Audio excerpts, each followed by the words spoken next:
Hi. Hi. Hey everybody, how you guys doing? Welcome to the Teacher Project 2.0. How you doing today, Doc? A I'm okay. I'm a little fatigued. little tired. Yeah, you know I'm Yeah. tired. It's that first week back at work, and you already know what that is. You Mm-hmm. already know I am tired. Um, I am yeah. tired. I am tired. Tired and fatigue. Okay. Okay, all right. So Yeah. So with that being said, it is back to school across the country. Some school systems have already started. Others will within the next 2 weeks be back, or 3 weeks, I should say, be back. So what do you think? I mean, before we get into these, before we drop boop into these stories, what do you feel like that is going to look like with all of these new policies that what we've already talked about with the fact that they passed these policies trying to attack one thing, not realizing the collateral damage was going to hit other things. So once they start actually putting these new policies in place as the school year progresses, what do you think that looks like? Here's what I think. I think last year, with a lot of teachers, there was alarm and concern. I fear that with instructional staff this year, it's going to drift into apathy. Mm, And once you drift down that road where people are just apathetic about the education system, the mass exodus will get even worse. And those who do stay just won't care. mm, And with teaching, if you don't have passion and zeal behind what you're doing, it's not going to come across. Like students can feel that and they're not as receptive to your instruction. So they talk about the pandemic and what it did to education, but it what the pandemic did to education is going to pale in comparison to what some of these new state policies are going to do to education. mm-hmm. Okay. Well, we've got some interesting stories as always to jump into, you guys. Especially when the 19 comes back in full swing. Listen, you see that some areas are already putting the mask mandates in place. Morris Brown College, I saw a couple of places, but Morris Brown College is the first school I saw where for the next 2 weeks they're putting the mask mandate in place for the next 2 weeks. So that will be interesting to see how this new uh outbreak affects back to school as well. Yeah, I need to call a couple of my friends. We got that big thing going on in Tampa, right? With those Yeah, thousands yeah. friends of ours. Mm-hmm. I need to tell them, hey, make sure you get checked and, make sure everything is, copacetic because I know I got to see a bunch of them in a couple of weeks and we Mm-hmm. may need to make sure that, that people were safe Yeah, and did everything safely. yeah. All right. So 'Cause where do that you could want be to a go super first? spreader. You wanna go to Florida? You want to go to Houston? You want to talk about LGBTQ communication? I mean, Let's education. start with Florida. If we gonna spike out, let's do Florida first and then Houston because I might spike out with the Florida situation. I know the Houston Well, we situation actually is have gonna make you two spike Florida out. stories. Surprise, surprise. But we actually have two Florida Let's do the stories. elementary one first, and then Okay. that last one we can save that for last. All But right. let's do the elementary school first, and then we'll do the Houston one, which will make you spike out. I already know. You need me to read the Houston one so you can save your energy to spike out, I because I got this know you're little. gonna have a whole meltdown with this Houston one. You know, you talking about Bunnell Elementary, That's the Florida one. That's the elementary right? one for Florida. That's the one you want But me to read first. yeah, but that Houston one, yeah, I see you The spiking Houston out. one is the one that you think is going to get me going. Hmm. We gonna see. We gonna see. What's up, Star? All right. So that is the link for the article we're getting ready to read. I do have a little bit of a cough. I don't know. I I feel feel congested too. Like I talked to somebody this morning, they said I sounded real. muffled and congested. So, and I Yeah, don't know if I sound that way, but somebody told me I sound real congested. yeah, I have this little cough. I don't know. I told you I think my school makes me sick. Like I really think there's the mold, Probably. something, child. Okay. So this story was last updated on August the 22nd. So on Friday, August the 18th, African American students in the fourth and fifth grade at Bunnell Elementary School were called to an assembly in the cafeteria to discuss the group's underperformance on standardized assessment tests and how they can do better in the future. Parents were upset about the presentation for several reasons. One, they weren't informed about it beforehand. Two, they only heard about it from their children after they arrived home that afternoon. Low scoring students and other ethnic groups were not included in the assembly. And the group not only included African American and biracial students who were performing below grade level, but also those who achieved passing grades and even higher scoring grades. So they just rounded up all the black kids. Okay. Just all of them. Parents complained that BES principal Donnell Everson, now he sound black, and No, that's a white Flagler, woman. That's a white woman. okay, and Flagler School's interim superintendent Lashika. Now that's She's she a black. black woman. She I black. said She's a she black woman. black. More Superintendent is a black woman. Principal is a white woman. okay, because I'm about to say. Over the Hmm. weekend and on Monday the 21st. Moore told the Observer on Monday that the intentions of the presentation, which included a PowerPoint, were good and that the purpose was to motivate students. But the approach was not successful and will definitely not be used again. What? There are many things that we could have done differently in order to eliminate some of the frustration that our families are experiencing right now, Moore said. See? Child. In a statement from Flagler Schools that was released on Tuesday, August the 22nd, Moore said, I will continue working with Ms. Evanson and her team to find more appropriate ways to affect change on their campus, even as we continue to investigate this particular issue. I'm also asking anyone in our community who may have questions, please contact Ms. Evanson and at Bono Elementary or myself. Moore said that without informing parents of the assembly, they were not properly engaged. From this point forward, all of our schools will engage our parents no matter what group or subgroup their children may be in our continued effort to raise achievement among all students, Moore said in the statement. The PowerPoint presented the problem that African American students have underperformed on standardized tests over the past 3 years. We only have 32% of our students who are at level 3 or higher for ELA math. We are supposed to have at least 41% according to the PowerPoint.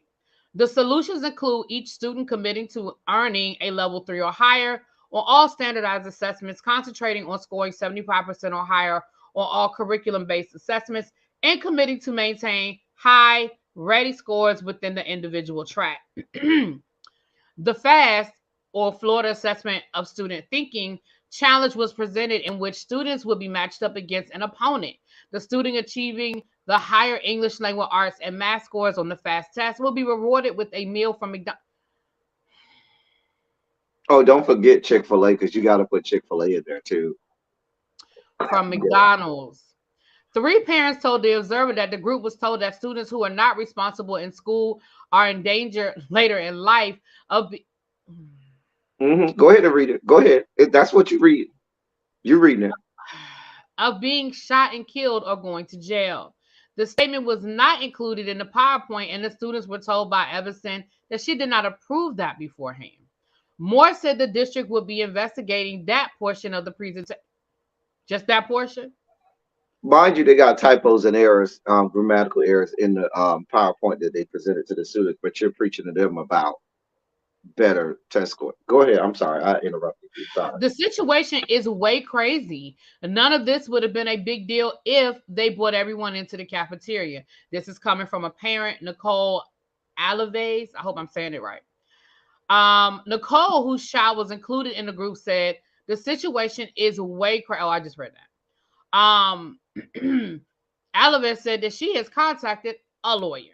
One parent who did not want her name used in the story said her fifth grade daughter was one of the six students brought on stage who had scored fours or fives on their assessment. This is targeting, making it seem they're better than the others, the parent said. Danielle Brown, whose fourth grader was included, said she met with Everson, who told her the presentation was born out of good intentions to reach out and encourage the group to do better.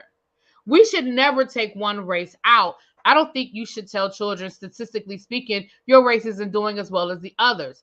It's taking 100 steps backwards, Danielle Brown, parent of a fourth grader, said. To me, it set up a chance for them to get bullied. We should never. Oh, I just read that. Okay, again, I'm sorry. They keep putting. Anyway, Moore said the district reports how all of the students are doing on assessments, as well as subgroups such as students with disabilities, African American students, and students for whom English is not their first language. She said the district reviews how students are performing and identifies strategies that can help them perform better. After speaking with Ms. Evanson on Saturday, this came from a good place, Moore said of the presentation. We could we could have done better on how we approached this, though. Moore said a teacher at BES came up with the idea of we can do something we hadn't done before. Can we just try speaking to those students directly? Great intentions, however, when we think about the perception of many of the families that I've spoken with, as well as how we typically do things. It does bring alarm to many of our families. It's obvious that the approach was not successful for all of our students or their families, she said.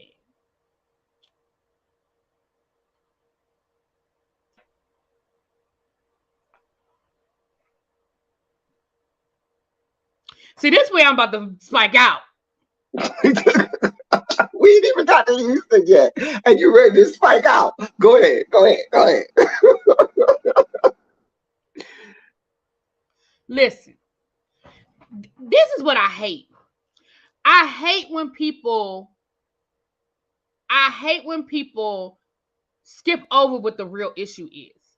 I hate when people don't pay attention or skip over the real issue. The issue isn't that you did not notify parents. Let's be clear. We were called into assemblies all the damn time and our parents didn't know nothing. That is not the problem. The issue isn't even that the parents found out about it after the fact from the students. Because again, hell, our parents found out stuff after the fact all the time we were in school. The issue is the assembly. Can we stick with that? Mm-hmm. I have been on a variety of testing committees throughout my education career. We have come up with all sorts of approaches to how to help students improve their test scores. Now, granted, I always taught in majority African American school settings. Like the kids that were not black were the minority in the majority of the schools that I worked in. Yeah. And there are some things that I wouldn't do anymore. Like this, I look back on some things that we did. I'm like, probably wasn't a good idea at the time. But never in my 6 years in education did I ever think that it was a good idea to pull out a whole race of students, regardless of what their test scores were, and basically berate them for not getting higher test scores.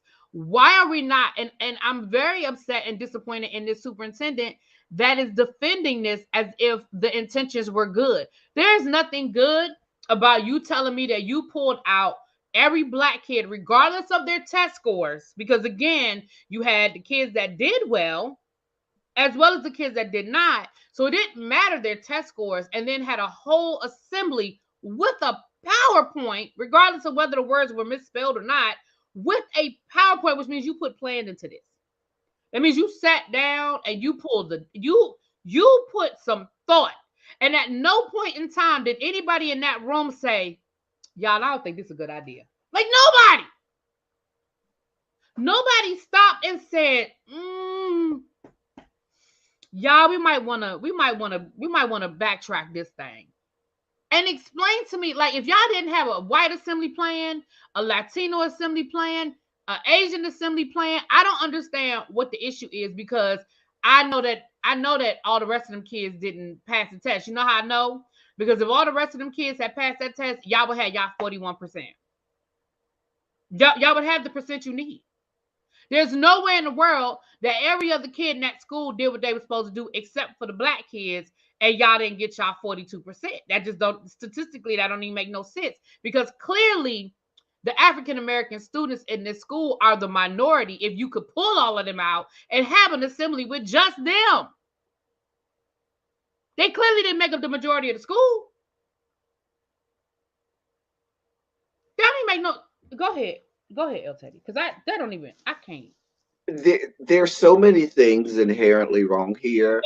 Where Exactly. where is governor death sentence?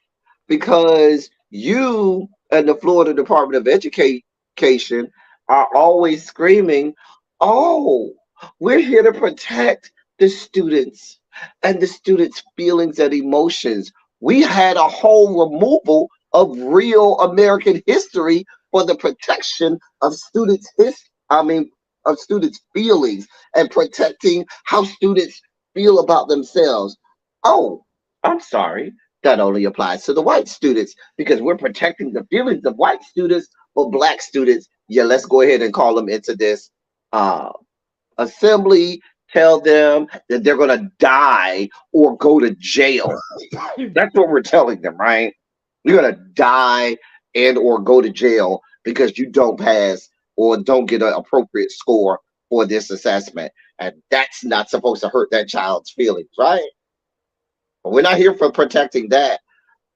We are firing teachers in the great state of Florida and all over the country for reading credible books, books that for years have been sanctioned, approved, and are a part of English language arts pedagogy. We are firing teachers for reading some of the classics to their students as they always have.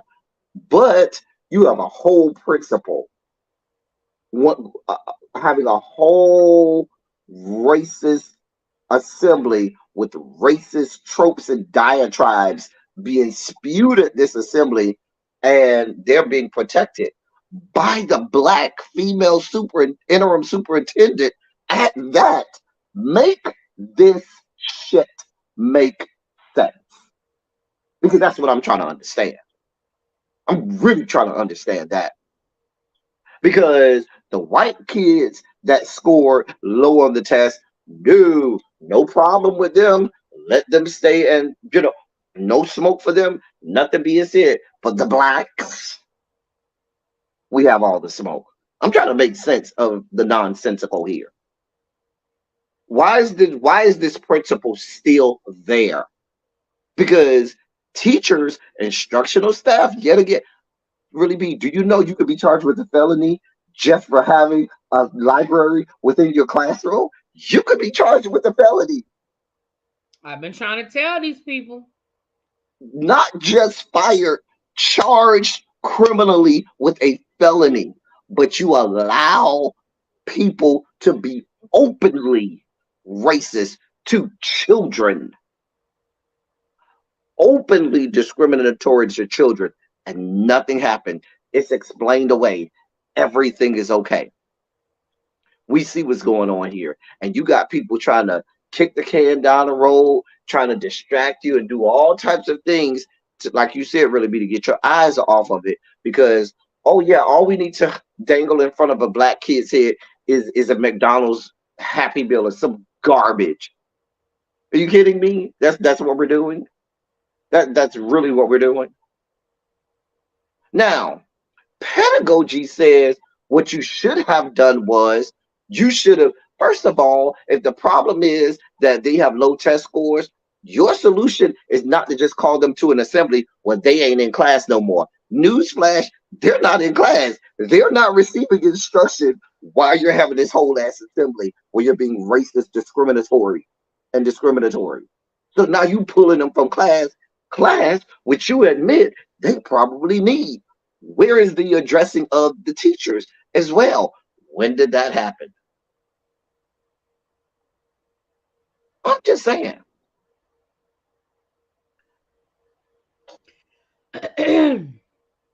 I'm, these people are bold and brazen with what they do. And I got smoke for that interim superintendent, the black lady, that's explaining this away and acting like this is okay. And you still got this lady at the school. You heard in the thing she said, well, if you have questions, just call her. You could call me too, I guess, but just call the principal, knowing full well You can't just pick up a phone and call a school board, a school superintendent. You know how many chain of commands you got to go through to get to the superintendent? She knows full well they'll never get to her. Yeah, just call the principal. I ain't got time for that. You can call me too, but you're never gonna get to her.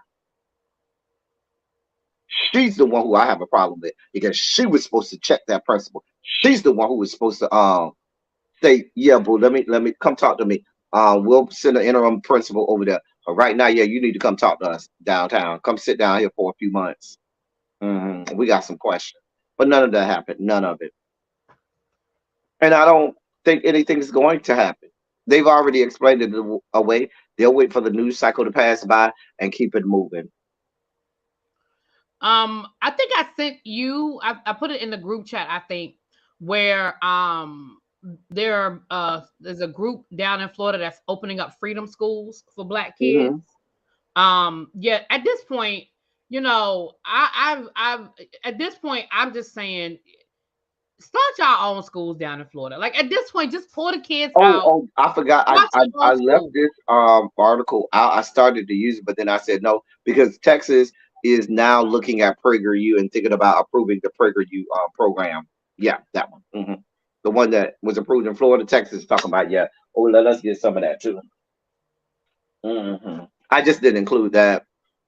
hmm Oh, and the fact that Governor Quasimodo also said, "Oh, now we need to approve all books and curriculum that you use for African American studies. If you should choose to do it, you got to run all of those books by us because if we don't like it, we're throwing it out."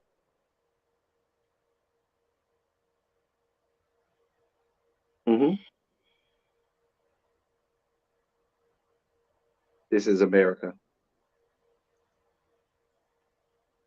Y'all just homeschool y'all kids. That's all I got to say. Just homeschool y'all kids. Just just I can't. I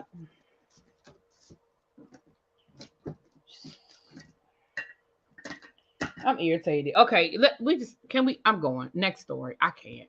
That's our next line of work. Really, be we're gonna start us our own virtual school and get accredited and teach some real American history and That's what we real need to do, real child. That's stuff. what we Do need some to do. real stuff. That's our next venture because this ain't it.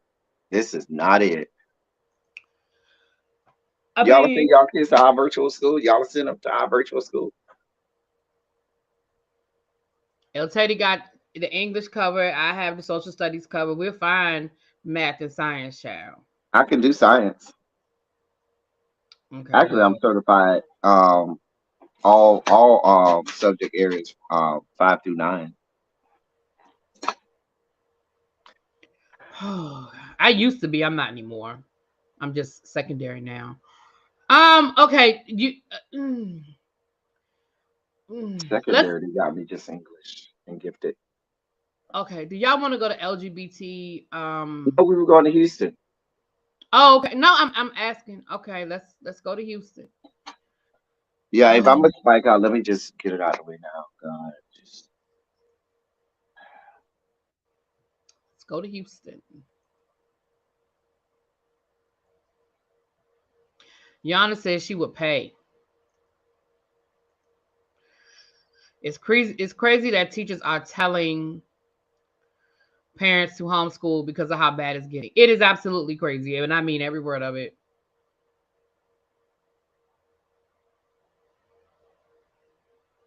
I mean every word of it. So this article is coming from the Houston Public Media. It is dated August the 21st. Houston ISD slashes autism services team, cutting lifeline for special ed teachers days before start of class.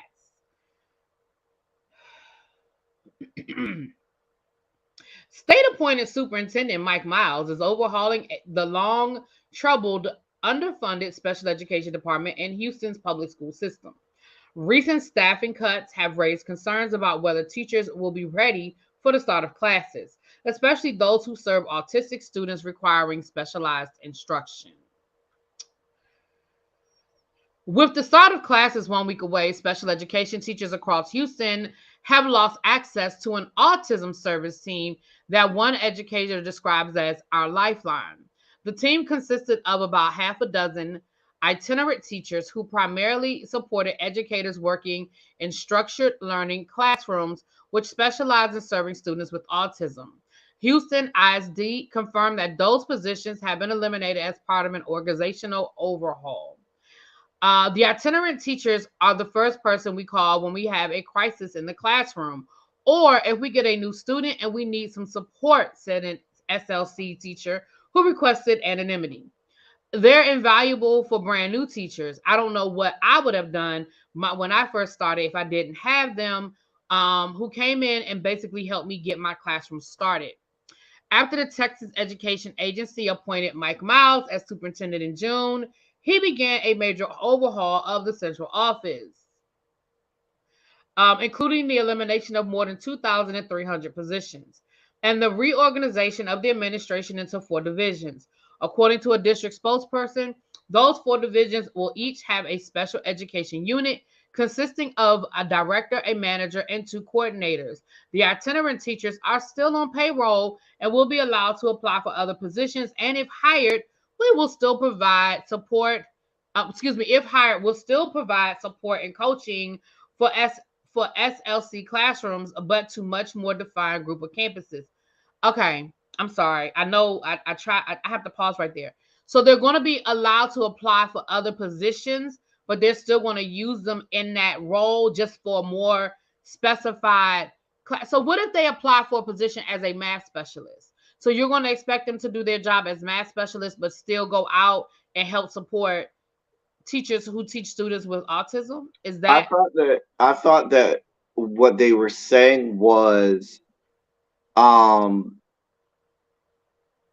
they'll pull them as needed. but Or again, that's what I'm saying. So if you get, let's say you were in that position and you applied for a AP coordinator's position. So now you're the AP coordinator at a high school, but because you were formerly one of these itinerant teachers, when they need you, they just gonna pull you. So what happens to your new responsibilities? maybe that was a part of the part where they said that they were still on the payroll, but they could apply for other positions. Or maybe it's being phased out gradually. I don't know. It still is. uh, Oh, I'm not done yet. I just had to. I was just trying to get some clarity for my own brain. Okay, let me finish, y'all. After the Texas Education Agency appoint, oh, I just read that. I'm sorry. According to a district spokesperson, all four divisions will each have a special education unit consisting of a director, a manager, and two coordinators. Oh, I just read that. Dang, I'm sorry, y'all.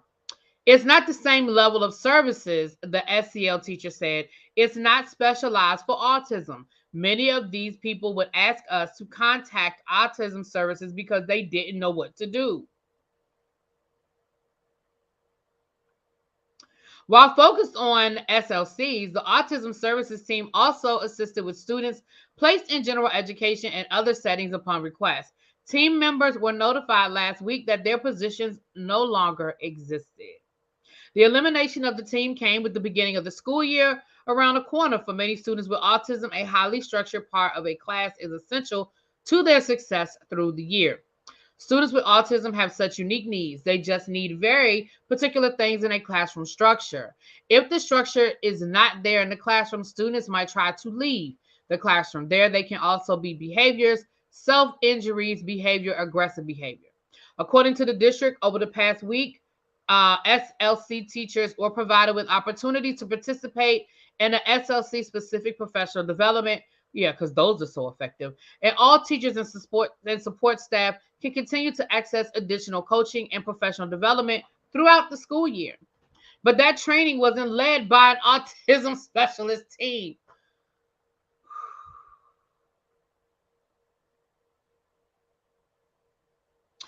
The training from the autism services team at the beginning of the year was invaluable, says the SLC teacher who requested anonymity.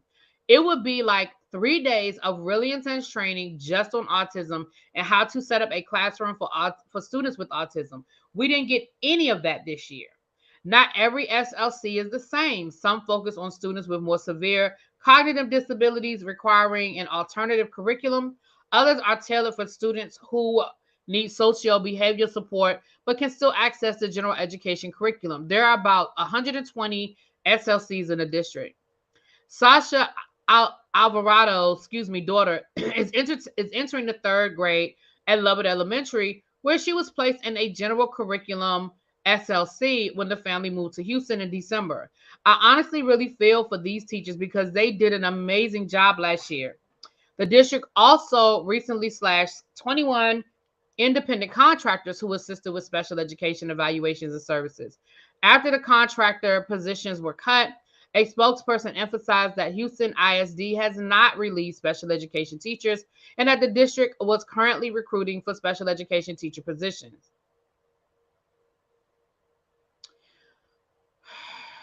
Days later, the itinerant teacher position were slashed. I've seen the massive cuts to the contract workers, which was, again, very concerning because my impression has always been that there's inadequate staff dealing with the special ed students, and to have even less now is definitely not helpful. The opposite direction of where we need to be going. For parents of students in special education, the new administration has elicited mixed reaction. Many parents have long criticized the district's special ed services as dysfunctional, and some want to see the department burned down and rebuilt, according to Jane Farouk, co-founder of the Houston Special Education Parent Association. There's a lot of parents who are so angry that they're happy with when special ed staff get laid off because they want the department to disappear and be rebuilt. I am not one of those people. I know we need people, and if we fire people, we're going to have a hard time finding them. But it's the system that I think is broken. While student test scores and hold on, wait a minute. Okay, I'm almost done, you guys. While student test scores and school accountability ratings have made the headlines, special education is also at the heart of the state takeover. In 2021, the Texas Education Agency placed conservators to oversee special education compliance in Houston. Of 26 progress measures, the district was on track for only 9 as of the end of March, according to conservative reports based on Houston public media. The district must achieve full compliance with state and federal laws protecting disabled students before residents can regain local democratic control. Special ed staffers have argued that the strict accountability from the state is ironic, considering the severe shortfall in funding from the Texas legislature. As the Houston Chronicle first reported, the TEA found that Houston ISD spent $166 million more on special education than it received in state funding from 20 to 22. State lawmakers considered increasing funding for special education during the regular session that ended in May, but the proposal got caught up in the fight over school vouchers. TEA appointed Superintendent Mike Miles plans to release a comprehensive plan for Houston ISD special education services in September, according to an expansive master plan obtained by Houston Public Media. Farouk praised Miles for including special education compliance as a component in how campus principals are evaluated, but she wondered why the full plan isn't coming until after classes start. The feeling is that our kids are an afterthought, she said.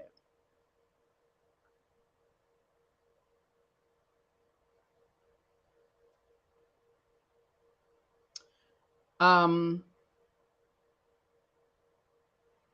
you want me to go or you want to Oh, go? Or, I didn't know you were finished. I'm sorry. I'm sorry, yeah, I'm finished reading the article. Oh, okay. Here's the deal. And really, but you know as well as I do, itinerant teachers are some of the most important teachers that we have. In my old district, the itinerant teachers, many of them um, were people who didn't have full teacher certifications. Like many of them may have had their 8A or other, things. So they didn't have full certification. These were teachers who would be in the classroom with a special.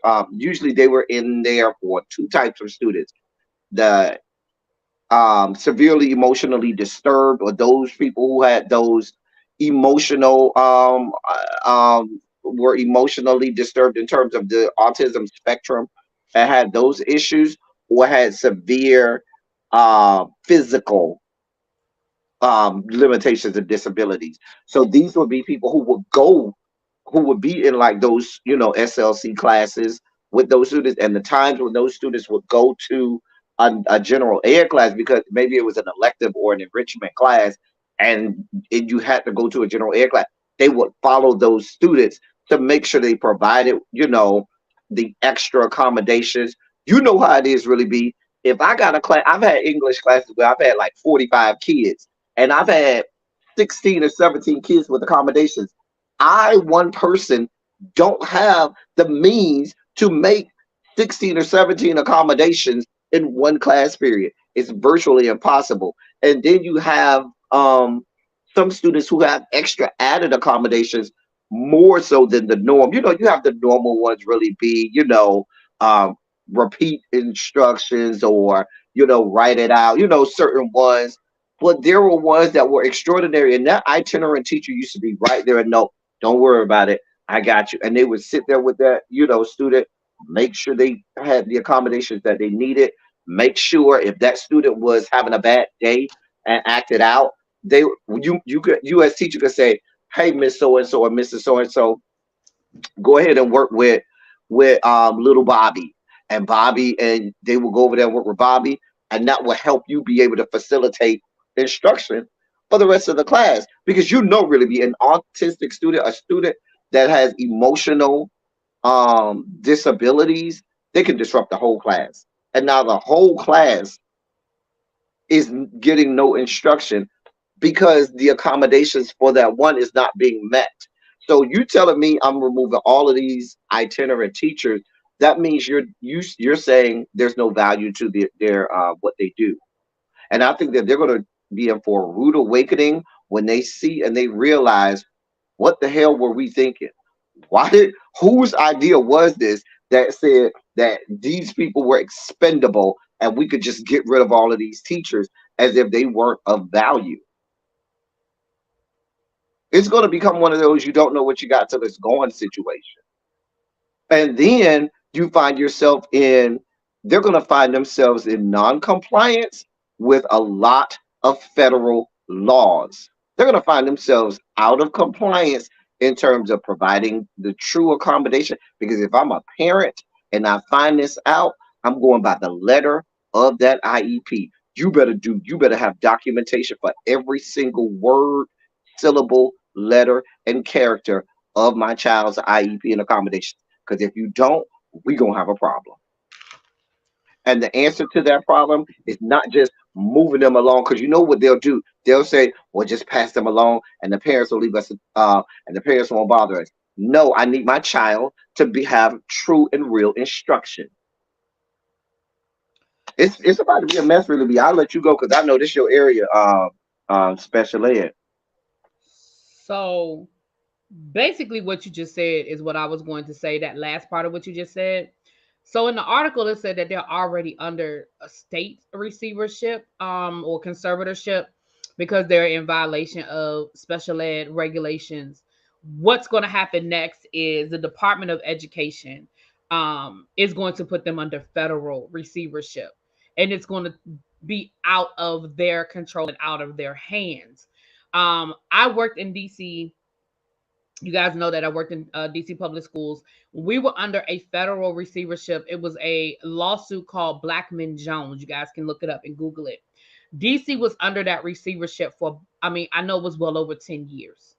And it wasn't just, oh, we're going to meet this compliance and we were done in a year. No, no, no, no, no, no, no, no, no. The things that DC public schools had to do, the hoops they had to jump through, the documentation that had to be shown from a the district level, not school by school, but district wide. Um, that's that's where this is going. And I know that Texas is Texas and they've been basically running roughshod and doing what they want to do in Florida and all of that. But when it becomes federal, and because the Department of Education is the head of Department of Ed is a position that is part of the cabinet that is selected by the president. So we know that the person who's head of Department of Ed at this point is for lack of a better term left leaning.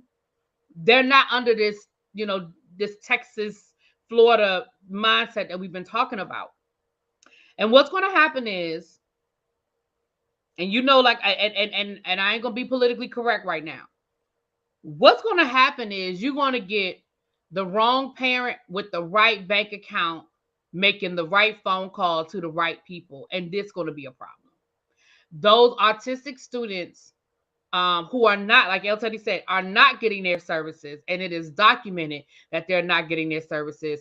This is going to go beyond the state level, especially if they were already under conservatorship within the state. That means that the state of Texas has already identified that Houston public schools is out of compliance. So what's the next level? It's going to the Department of Ed. Um, but to take it on a more local level, this is just stupid. Like, it doesn't, I don't understand your thought process in saying and taking these people out of their position. Now, I could understand maybe if you felt like you needed to reduce the number. Okay, there might be an argument there to say, look, this is the amount of autistic students who are identified that need these services. These are the amount of teachers. If we could spread them a little bit. I'll even go with that. Okay, if you need to cut people, fine. Maybe you need to cut those positions. But to eliminate the whole kit and caboodle, that makes no sense. There is no world where that makes sense. None. Um, and yes, it pisses me off because once again, it's just like we go backwards. IDEA is a very real document. And for those who don't know what it is Individuals with Disabilities Act. It is a very real document that every school district has to adhere to. There's not a teacher out there that has never heard of IDEA and understand that this is something that is just a part of your life. Now, different teachers might have a more understanding than others, but like El Teddy said, regardless of whether you teach talented and gifted all the way down the gambit, you are going to have students in your class that have IEPs. It just because having an IEP doesn't mean a child is stupid or can't learn. It means they learn differently and they need accommodations. Now, Teddy knows one of my favorite students. I tell him stories about one of my favorite students all the time. He is autistic. He is brilliant, but he cannot tie his shoes. He comes in class every day. Half the time, I have to tell him, zip your pants up, because he goes to the bathroom and somehow he forgets to zip his pants up. Okay, he's going to be a junior in high school this year, but he's brilliant. He's in my AP class. He's in the IB program at my school, but the boy can't tie his shoes. He forgets his lunchbox every day. Every day I have to ask him, did you get your lunchbox? Where is your lunchbox? Every day. Every day. But he could debate you under the table in anything dealing with history. Debate you under the table. So to say that pisses me off is really an understatement. Without cursing, I really don't know how else to express that. But it I told angers you was gonna spike out about. I knew you would spike out about this one. I knew it. because it's just so stupid and it's just so blatant. It's just so blatant. Like, It, but see, it, this it is what happens when you have these people who don't have an education or an effective education background in these positions. They just but don't. really the reason it doesn't make sense is these are students who have been identified as needing more accommodations, and you're removing accommodations from them. Like that is just like That's what I'm not. saying. Like, it makes That no doesn't sense. make I don't any know. sense. I don't know who thought that was a good idea. Like, I don't know who said, you know what, this is what we need to do. Like, I don't know where y'all got. I don't know who said that was a good idea. I mean, these are students identified as needing accommodations, and you're saying we're removing accommodations. Like, how does that make sense?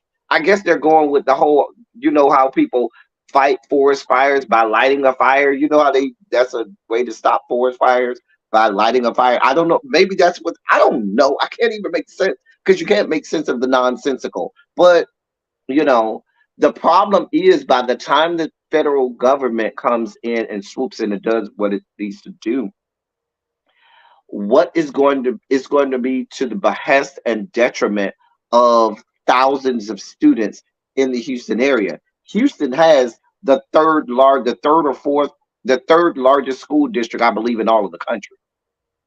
The third largest, I believe, Houston is number three. Is New York, LA, and then I believe, no, I'm sorry, it's Chicago. I think Houston is five, somewhere around there, but they're in the top five in the whole country. And the point that I'm making is this: you have thousands of students that are now going to lose out on a year or maybe even multiple years of quality instruction because these people in positions of power don't know what they're doing. And the other thing I just want to throw out there before we sort of move into our next article, um, don't let these celebrities, people like the Holly Robinson Pete's of the world, the Tony Braxtons of the world, who have, you know, been very active in autism awareness. Holly Robinson has her Holly Rod Foundation, which has been very, very active in advocating for rights for for autistic students, even going into adulthood and working with those programs to help autistic students. Like, don't let them decide they're going to take up this fight, because, like you said, El Teddy, this is not some obscure school district that only services a couple of, maybe a couple of thousand kids. This is one of the largest school districts in the country. So this isn't something that goes under the radar. This isn't something that bigger organizations won't pick up. So, on top of Houston having some affluent people there whose kids might be affected, now you may, you know, get some other people as well involved who, you know, who also identify, you know. So I look, you know,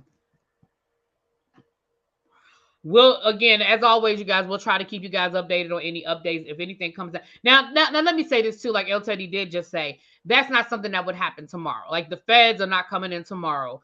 However, they're going to probably monitor and see what this school year looks like. But if they start getting too many complaints, there will be a conversation. And then again, they're already under conservatorship, and so that means they're already on the radar. So that's not a good thing either. All right, child. Where we want to go next? We want to talk about the LGBTQ students, or do In we want? LA, let's do LA. That's the Okay, LGBTQ, I think. yeah, and especially since Crispies is in here. Crispies, she's one of our educators out of Mhm. California. And So, this is happening in LA, the bluest area. mm, I tell people this: racism, bigotry, and discrimination does not matter what state you're in, red, blue, purple. Just like there's a rainbow, racism and bigotry and discrimination happens in all colored states. all right, here we go. This is come from CBS News Los Angeles. It is dated August the 22nd. The article says, who are the people behind Leave Our Kids Alone, and why do they want to limit LGBTQ education? Hundreds marched outside of Los Angeles Unified School District headquarters Tuesday, creating a tense atmosphere as the board met for the first time in the new school year. This has become an all too familiar scene at local school board meetings as two sides demonstrate against each other. One faction demanding parents and activists have more control over school curriculum, while other calls on leaders to support the rights of LGBTQ students. We are here to tell the government we don't want the school teaching our kids ideologies, one speaker said during the protest. We definitely don't want the schools to hide stuff from parents, and that's exactly what's going on in California. Parental rights activists like Manic Gregorian, have showed up to school board meetings across Southern California since last spring. My children, my choice, my ways. Bottom line, he said, who is one of the organizers behind Leave Our Kids Alone, a parental rights group. Gregorian and his group have been at multiple protests over the course of the past few months. His movement is made of parents who want education about the LGBTQ community limited. It should be up to me to explain to my children how two daddies work, how two mommies work, said Gregorian.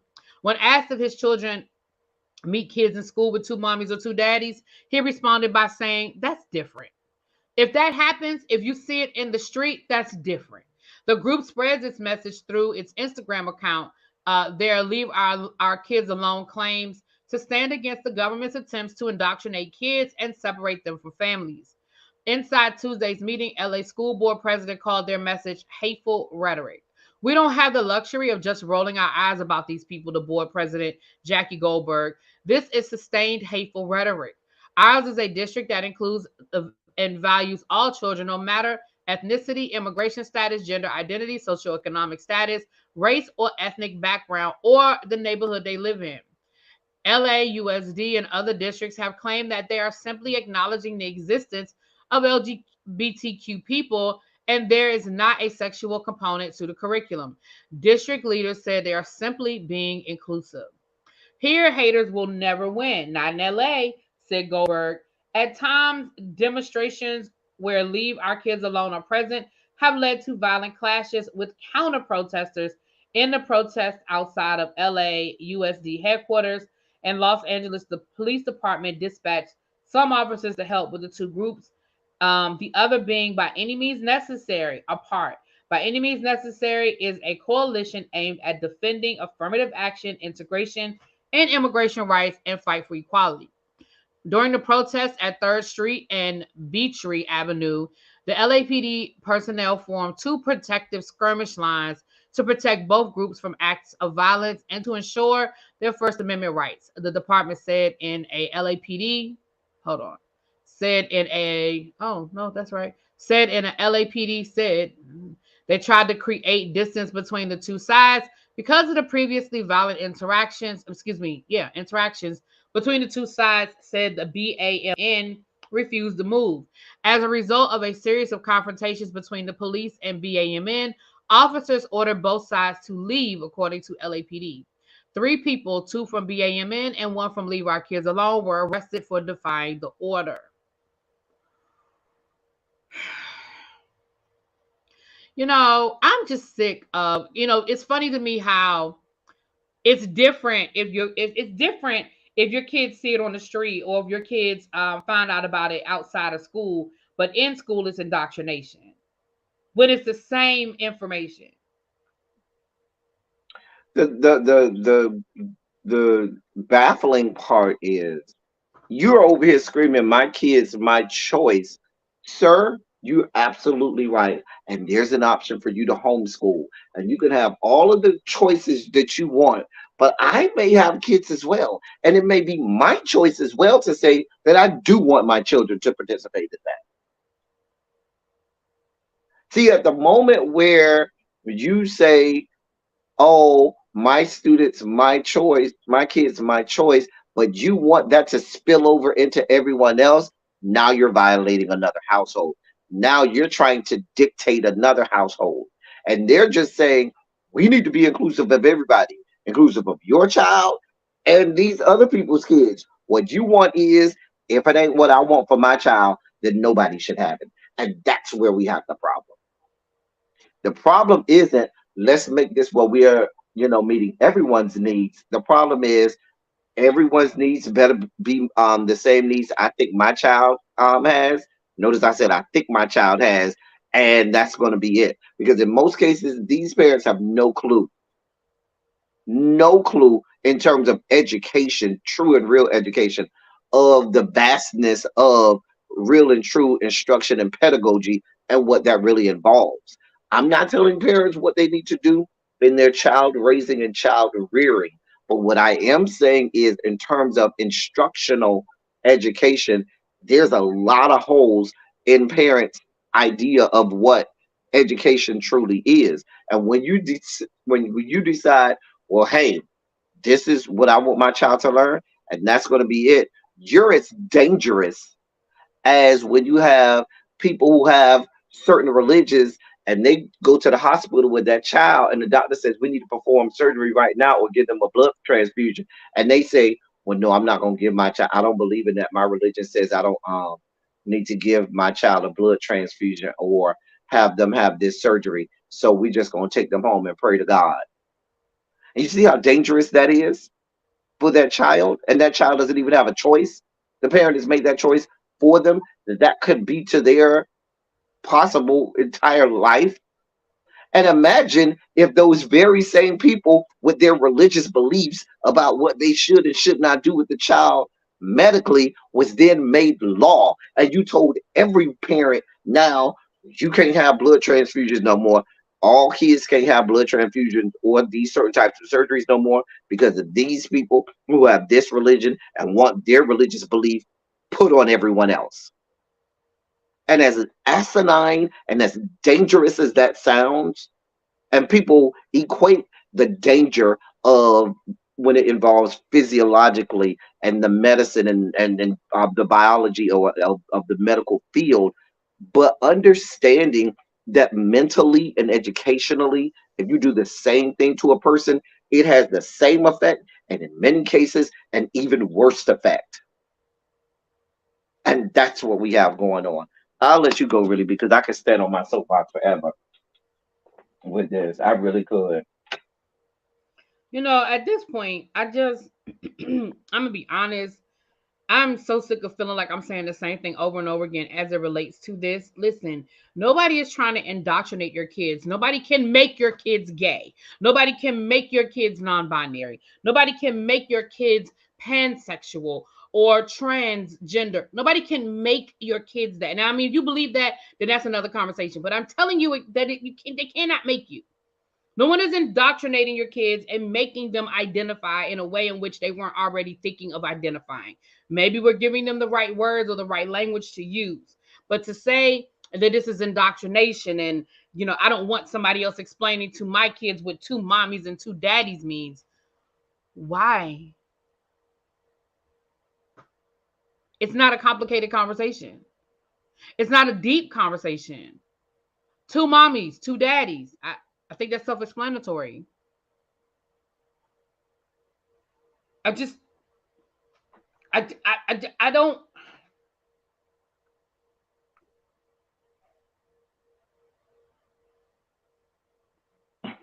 I just because I'm so sick of feeling like we're having the same conversations with the same ignorant ass people, and you know, I remember I think I told you guys this story before. Um a friend of mine, I was with a friend of mine and they were having an open house for her daughter's school. And her daughter at the time was in pre-K, and it was on virtual. It was Zoom. That's why I was there. I was sitting there listening, and basically they were asking the kids to go around and they did like a pre-recorded thing where they had the kids introduce themselves and just tell a little bit about themselves. And no less than three of those kids in her class, and I mean it was preschool, so I don't think it was more than like 12. No less than three of her kids, when they introduced themselves, they introduced a same-sex couple as their parents.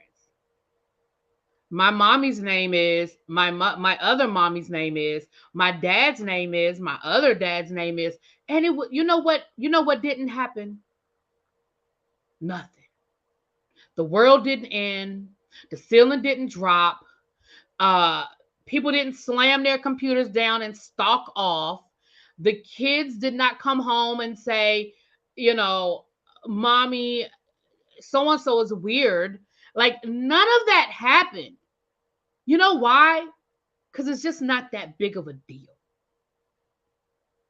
It's just not. And if they had a class of 12 and three kids, we're talking about one fourth of that class, right? Did I do that fraction right?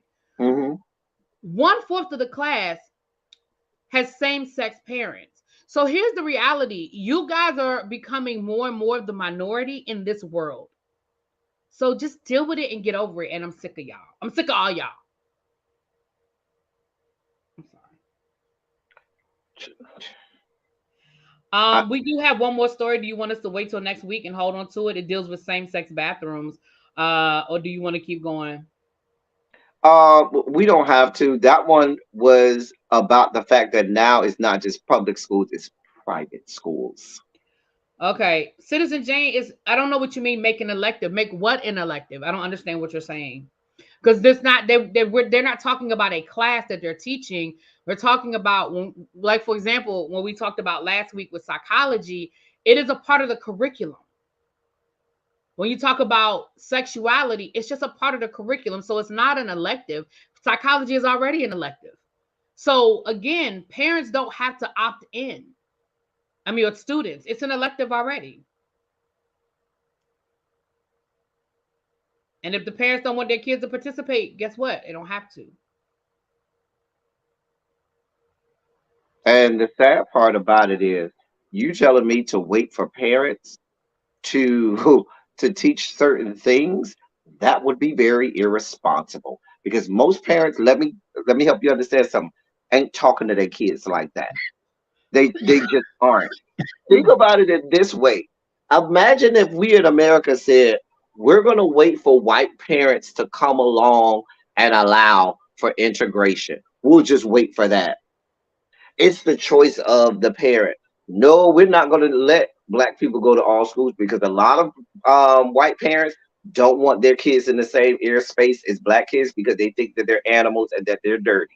And that's their choice. So we need to keep the black kids out so that our white parents can feel safe. That's essentially the same thing. We Okay. don't want to talk about the black kids. Oh, no, no, no, no. Don't introduce this black literature. We don't want no nothing about black literature unless it shows black people in a subservient position or an inferior position. In the same way, they don't want you talking about nothing that's LGBTQ unless you're talking about how horrible they are, the fact that they're going to burn in hell, and the fact that they are mentally, whack jobs. All right. So this is our last story, you guys. And we can, and the reason we're going to keep, we can keep this conversation going because this deals with LGBTQ issues as well. Florida Board of Education to rule Wednesday on bathrooms and biological sex at birth in private Hold on, really, B. schools. Hold on. Sorry, I didn't mean to interrupt. I'm sorry, but I'm not. Certain comments I do want to address because I do feel like as educators we need, and if we need to, we can hold off on this story till next week. But I do think this is important. Let me say this, Citizen Jane. There are times that as educators, because we have been schooled on pedagogy, because we have the training, because we have the certification, because we have been educated in how to teach and instruct, we do have more information.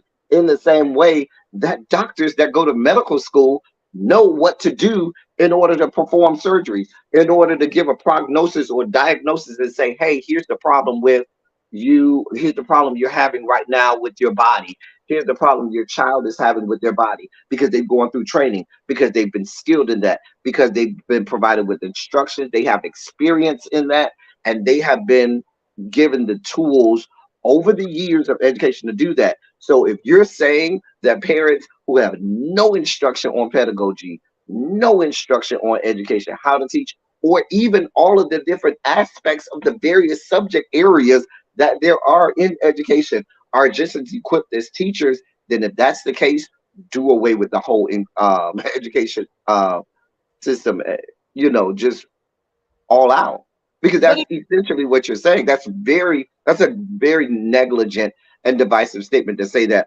oh well, basically it sounds like to us, it sounds like listen to us because we know what's better for your kids. Educationally we do, but that's and that's okay. But that's harsh, what but I'm. we do. But that's what I'm saying. I feel like I feel like there's a misunderstanding on what that article was about. That article isn't about them pulling your kids into a room and teaching them about LGBTQ issues. That is about talking about sexuality. And again, you don't have to ascribe to it. Nobody is saying that you have to agree with homosexuality and all of that. Nobody's saying you have to agree with it. But what it is it is a part of, it is a part of the world. And so it is a part of a curriculum. You absolutely can opt out of it. You don't have to let your child just like you don't have to allow your child to learn about evolution. You can opt out of your child if when they get to the chapter on sexuality. You don't have to, but what you don't have a right to do is to disrupt everybody's education because you're uncomfortable. Because again, it is bigger than that. This isn't about, like I said, this isn't about us, in a room saying, "Do you know about?" It is addressing a subject matter and curriculum. And you do, as a parent, have the right to opt out. But what these parents are trying to do is they're trying to eliminate and take it out of schools altogether. And that's the issue. Because it just is what it is. Like, again, and like And El really, Teddy B, I said, think your story spoke to what really is. And we've said this so many times on this platform. These people create problems that are not there. They invent problems in their head. And your whole argument that you're making, Citizen Jane, is for a problem that's not there.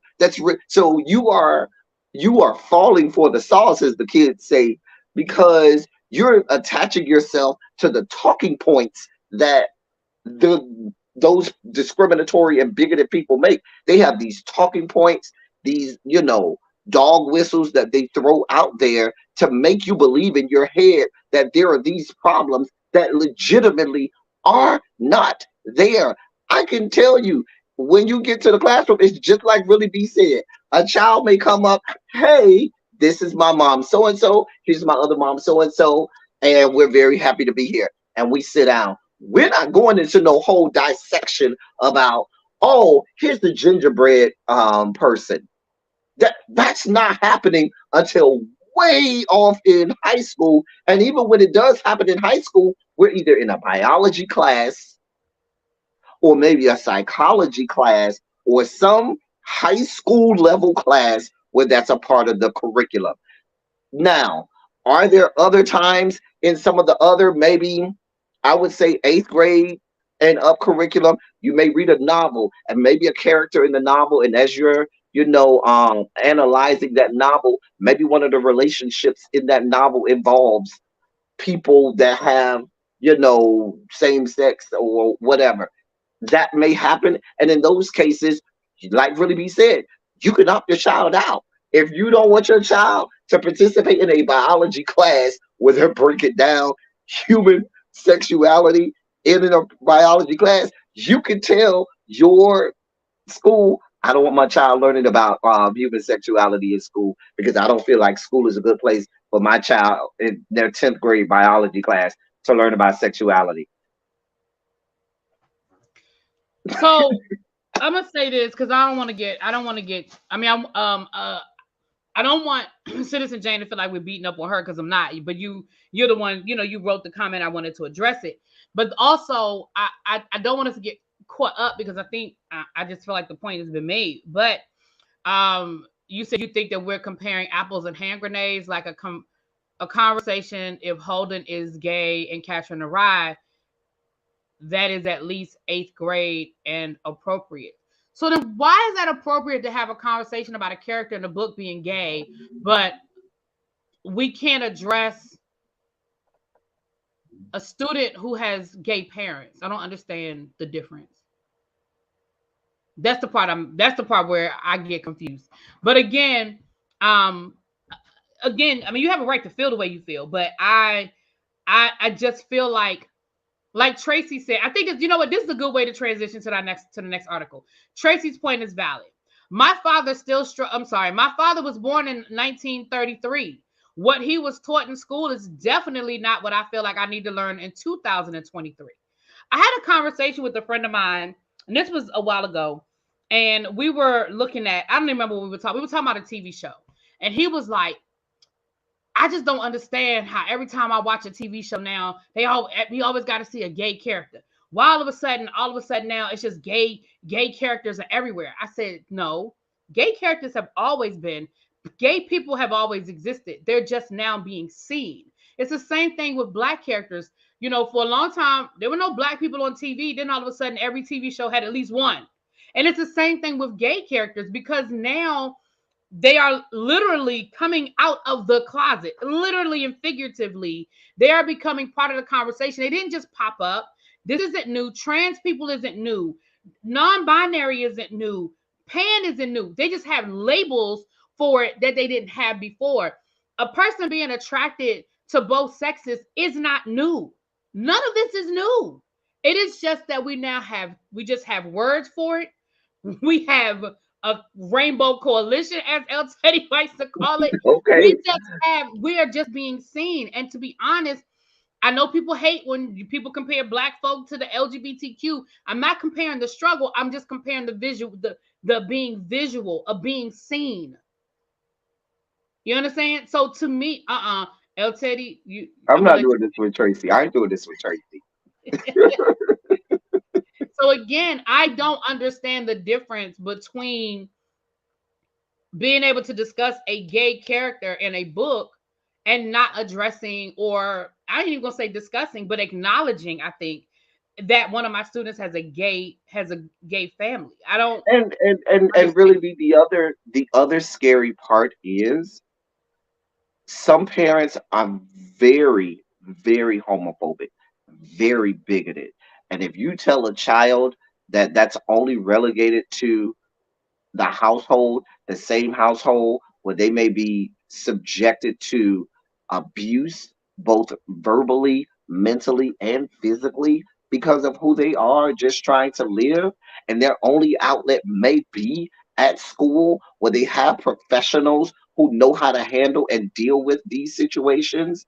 And now you're taking that away from them. So now you have a child that has nowhere to go. They can't go to school, they can't go home, and they're being subjected to god awful places. And Citizen Jane, you may be great with your kids, and that's great.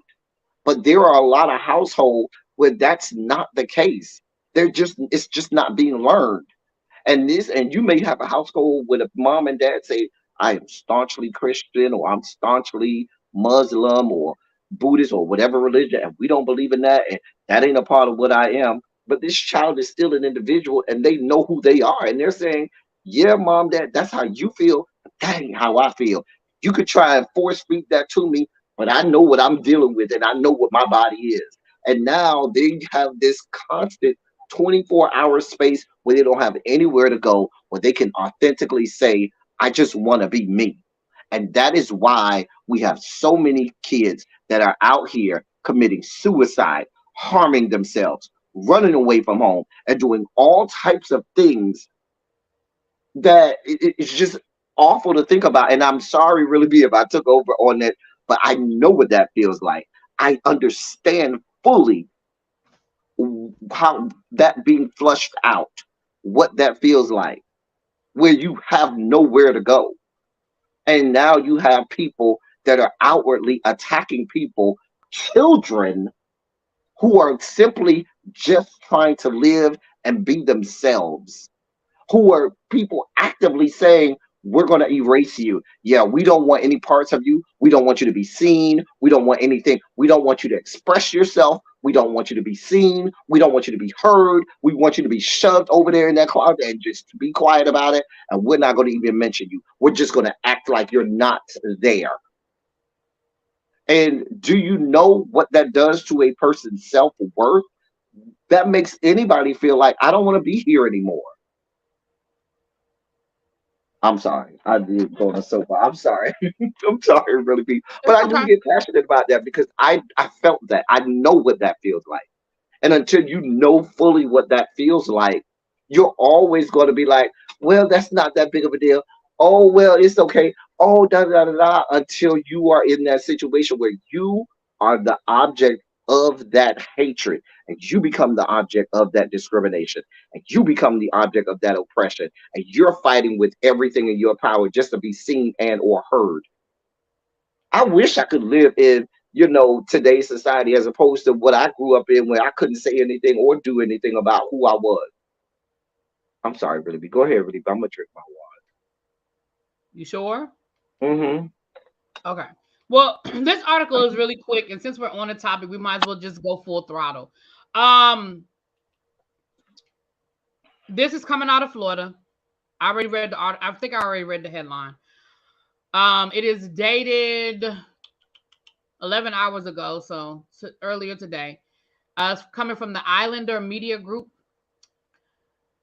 And what has become a contentious issue in the culture wars in Florida, the State Board of Education on Wednesday will decide on rules to cover the Safety in Private Spaces Act in K through 12 private schools, which will prohibit students from using bathrooms or changing facilities not assigned to their biological sex.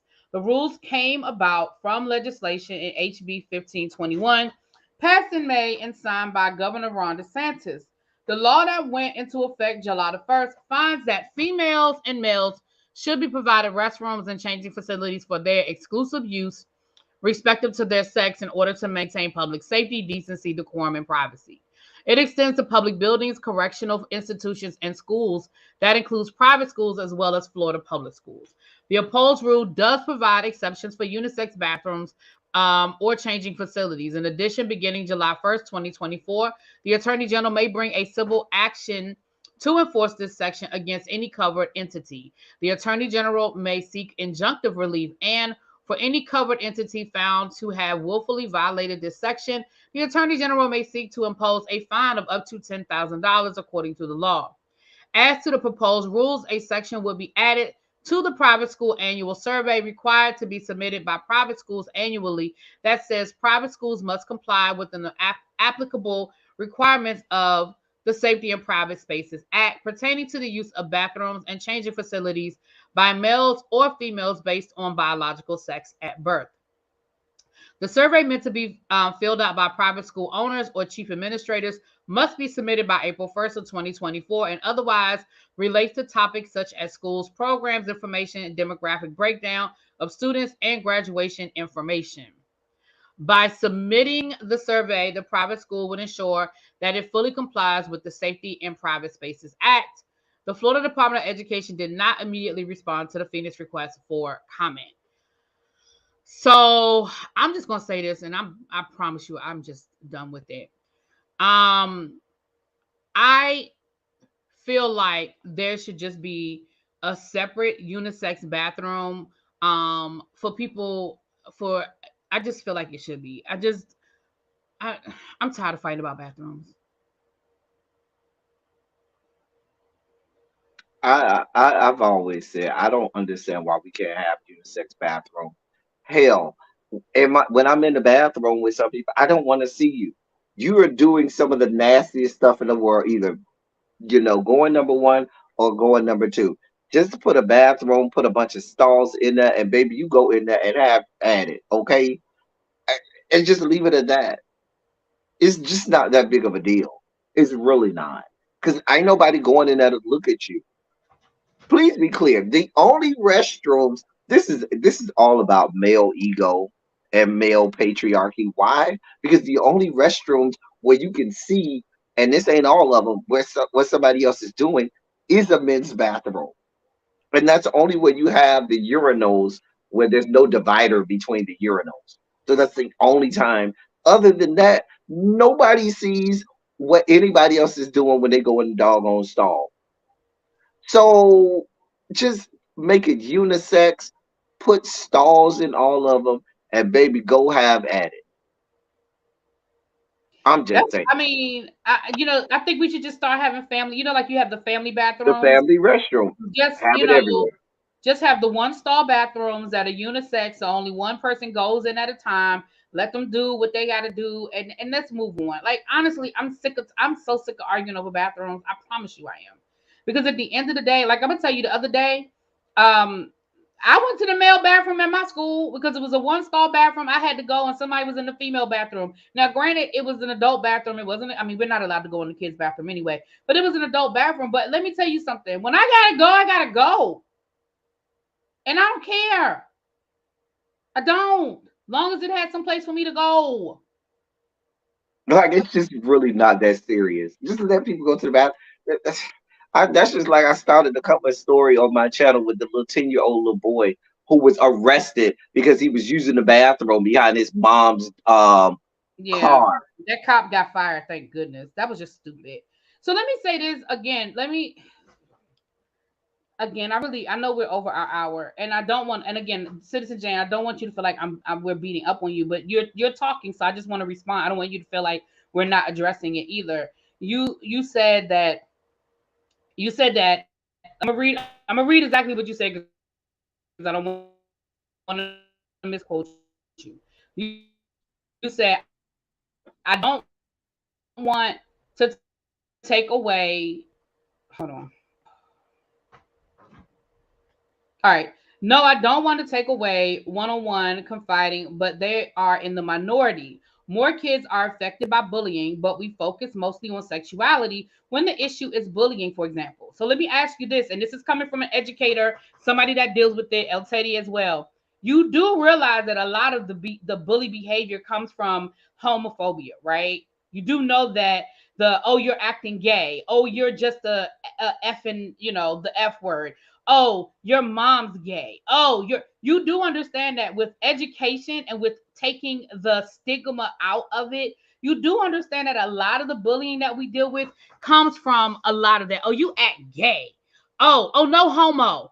Oh, pause. Like all of I those mean, things. you have to, if you're going to address the bullying, you have to address the root of the bullying. That's how that works. You don't just say, oh, you're bullying, but don't address why they're bullying. If they're bullying this little girl because she's dressed like a boy, or bullying this little boy because he's acting too feminine, we have to address the root of the bullying. So there is going to be the emphasis on the sexuality because that's the whole reason that the child was bullied. You have to.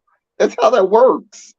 And honestly, to be honest, again, as somebody who's been in the school for the last, 25 years, and El Teddy last 100 years, the reality, I'm sorry. The reality of the situation is this is such a small thing that people are making a big thing. And I think, Jane, I think that you feel like it's a bigger issue than it is. Like, because you keep saying, well, they're not addressing this behavior and they're not addressing that behavior. They're just talking about, LGBTQ, but they really aren't. It's really not like y'all. When I say y'all, I don't mean you, Jane. I mean the parents that have a problem really make it a bigger issue than it is. I But even promise. even if I go further, really be Citizen Jane, you put the comment. When really be finished reading that article, you put this comment. I'm not surprised this was going to happen because they have caught dudes pretending to be female to be predatory, and it doesn't get addressed as being minor inconveniences. And so you want it both ways. First, you don't want us to, address it, and now you're saying we're not addressing. Like, I really want you to give me some empirical evidence on the amount of times where that really is happening, Citizen Jane. Not just throwing it out there as, oh, I can see this happening. Real empirical evidence where you're telling me that you have all of these cases of, men dressing as women and being predatory toward the Let me women. be clear. Let me be clear. The reality of the situation is I'm going to go out on a limb and I'm going to say 98% of the time, I'm going to give you a percentage. 98% of the time, if there is a man dressed up as a woman to prey on women, he ain't trans. Then I'm going to say he, because he's not trans.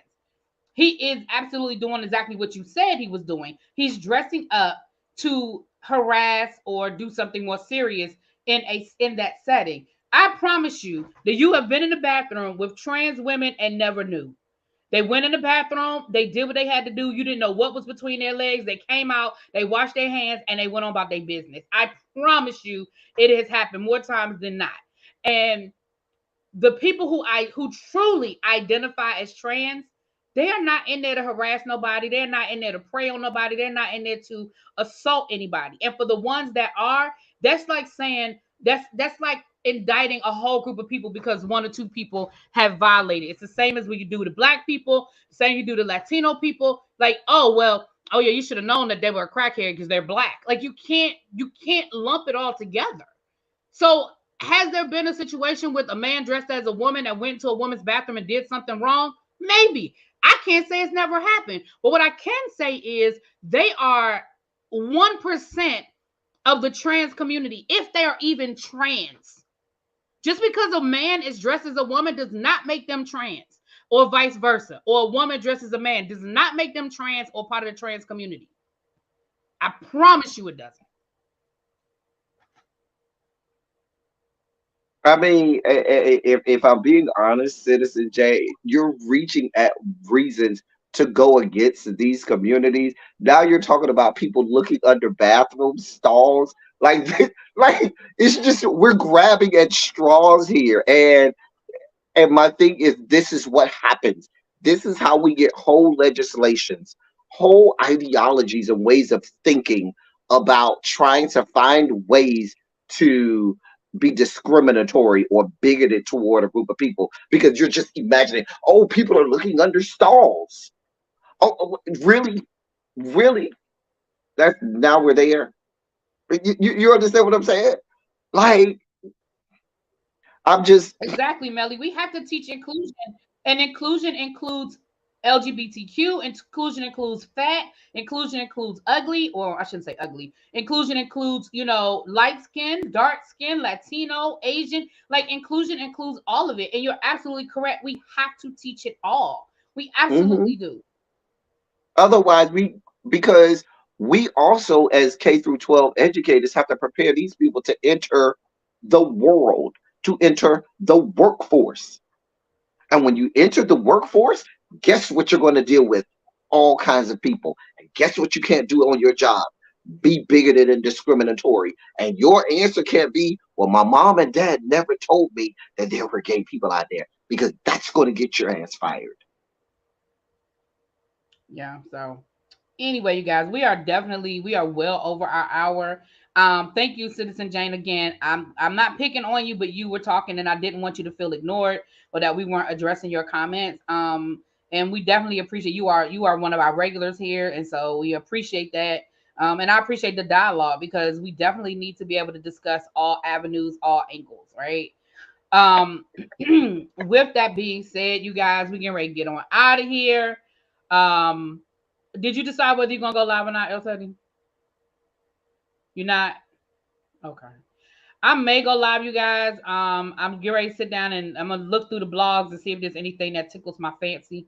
I honestly am tired, but I may come down and talk for a little while, but it ain't gonna be long. It ain't gonna be long. All Yeah, right, you guys. this just exhausted me. I will not be live today. I'm sorry, y'all. Now unless really be convinces me to go live. Anyway, love y'all. I will talk to y'all later.